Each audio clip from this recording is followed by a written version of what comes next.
মেয়ে হয়ে জন্মিয়েছি যে এটা হোক বিয়ের পর স্বামীর বাড়িতে যেভাবে কাজ করতে হবে ঠিক মা বাবার কাছে গিয়েও কর্ম করে খেতে হবে। এটাই নিয়ম। যারা মা বাবাকে ভালোবাসে তারা চায় না তার বাবা মার কষ্ট হোক। তো আসসালামু আলাইকুম রহমতুল্লাহি ওয়া কেমন আছেন সবাই? আমি ফারহানা শারমিন নিয়ে আসলাম আপনাদের কাছে ছোট্ট একটা ব্লগ। তো আমি একটু আব্বু আম্মুর কাছে গিয়েছিলাম দেখা করার জন্য এবং কিছু কাজের জন্য। তো সেখানে গিয়ে দেখি আম্মু কিছুটা অসুস্থ। তো দুপুরে খাবারের আয়োজন করলাম টমেটোর ভর্তা, বেগুনের ভর্তা, সিম আলুর ভর্তা, ডিম ভর্তা। তো দুপুরের খাবার শর্টকাট মেনু আপনাদের সাথে শেয়ার করলাম। তো চলেন আমার সাথে যে আমি ডিমের ভর্তাগুলো বানানোর জন্য পেঁয়াজ কুচি, শুকনো মরিচ ভাজা এবং ধনেপাতা কেটে নিয়েছি ভর্তা করার জন্য। তো সব টমেটো ভেজে নিয়েছি, বেগুন ভাজা ভেজে নিয়েছি, ডিম সিদ্ধ করেছি এবং আলু আর সিম সিদ্ধ করে নিয়েছি ভর্তা করার জন্য। তো সবকিছু এখন এক এক করে ভর্তা বানিয়ে নিব।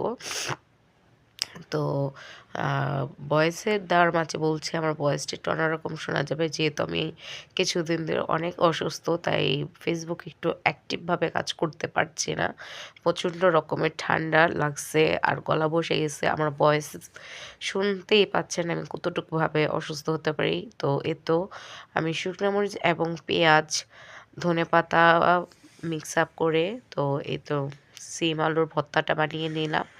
দেন তারপর ভর্তা বানাবো হইছে এই যে দেখেন সরিষার তেল দিয়ে আরেক পদের ভর্তা। এটা হলো ডিমের ভর্তা। ডিমের ভর্তা মেরিনেশন করার পর করবো আরেক পদের ভর্তা। তো এর মাঝে আমার ক্যামেরা অ্যাঙ্গেলটা কেমন জানি হয়ে গেল। তো অবশ্যই একটু ক্ষমার দৃষ্টিতে দেখবেন। আর যাদের কাছে আমার ভিডিওটা ভালো লাগবে একটু শেয়ার করবেন। যদি ভালো লাগে একটু বেশি করে শেয়ার করবেন। আর ১০ জনকে দেখার সুযোগ করে দেবেন, কমেন্ট করবেন। কারণ আপনাদের ভালোবাসা আমার কাছে অনেক প্রিয় হয়ে দাঁড়াচ্ছে। তো এই পর্যায়ে আমি একটু বেগুনের ভর্তাটাও করে নিলাম। এই যে দেখেন বেগুনের ভর্তা।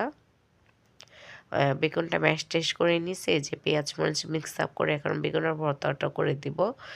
তো এই ভর্তার মাঝে, মাঝে আপনারা রেসিপি বললেন আর যেটাই বলেন দেখেন, এ ধরনের ভর্তা হলে মানুষ অসুস্থ মুখেও কিন্তু স্বাদ ফিরে আসে এবং পেট ভরে ভাত খাওয়া যায়।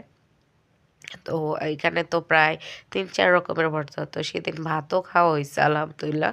যে ৩ রকমের ভর্তা আর চাটনি, টমেটোর চাটনি। তো আমার ভিডিওটা কেমন লাগলো অবশ্যই জানাবেন সবাই। আর ভিডিওটা বেশি, বেশি করে শেয়ার করবেন। এতটুকু আমার বাবা-মার জন্য আমি করতে পারি নিজেকে খুব ধন্য মনে করতেছি। তো অবশ্যই ভিডিওটা শেয়ার দিয়ে পাশে থাকবেন। ১০ জনকে দেখার মতো আ ব্যবস্থা করে দিবেন। তো